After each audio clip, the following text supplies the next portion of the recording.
কতবার আপনি দোয়া করেছেন কিন্তু মনে হয়েছে কবুল হলো না? কত রাত জেগে কেঁদেছেন অথচ কোনো উত্তর পাননি?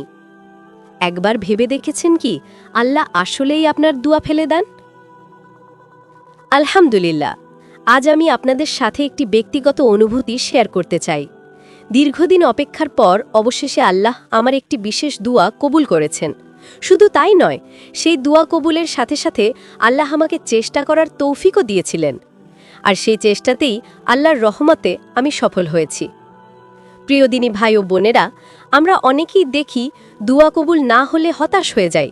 অনেকে বলেন, সব আমল করলাম, দোয়া করলাম, কিন্তু আল্লাহ কবুল করলেন না। অনেকে ডিপ্রেশনে চলে যান, মন ভেঙে যায়। অথচ আমরা ভুলে যাই আল্লাহ কখনো বান্দার দোয়া অকারণে ফিরিয়ে দেন না। হয়তো সাথে সাথে আমরা ফলাফল পাই না, কিন্তু আল্লাহ আমাদের জন্য আরও ভালো কিছু লিখে রাখেন। আল্লাহর ওয়াদা, আমাকে ডাকো, আমি তোমাদের ডাকে সাড়া দেব। হ্যাঁ, নিয়মিত তাহাজ্জুদের নামাজ পড়া অনেক কঠিন, আমরা অনেকেই পারি না। কিন্তু অন্তত চেষ্টা করুন, সপ্তাহে একদিন বা মাসে কয়েকদিন হলেও।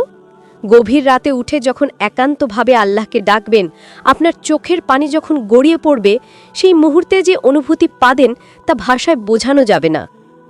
প্রিয় দিনী ভাই ও বোনেরা, আল্লাহ অসীম দয়ালু, তিনি সর্বশ্রেষ্ঠ, সর্বমহান। আপনার আবদার, আপনার কষ্ট, আপনার চোখের পানি আল্লাহ কখনো ফেলে দেন না। তাই ধৈর্য ধরুন, চেষ্টা চালিয়ে যান, আর পূর্ণ বিশ্বাস রাখুন আপনার রবের ওপর। ইনশাআল্লাহ আপনার দোয়া কবুল হবেই। আপনি কি কোনো বিশেষ দোয়ার জন্য অপেক্ষা করছেন? কমেন্টে লিখে ফেলুন, আমি আপনার জন্য দোয়া করব, আর আপনিও আমার জন্য করবেন। ভিডিওটি যদি ভালো লেগে থাকে তাহলে অবশ্যই লাইক, শেয়ার আর সাবস্ক্রাইব করতে ভুলবেন না। আজকের মতো শেষ করছি। আল্লাহ হাফেজ, জাযাকাল্লাহ খায়রান।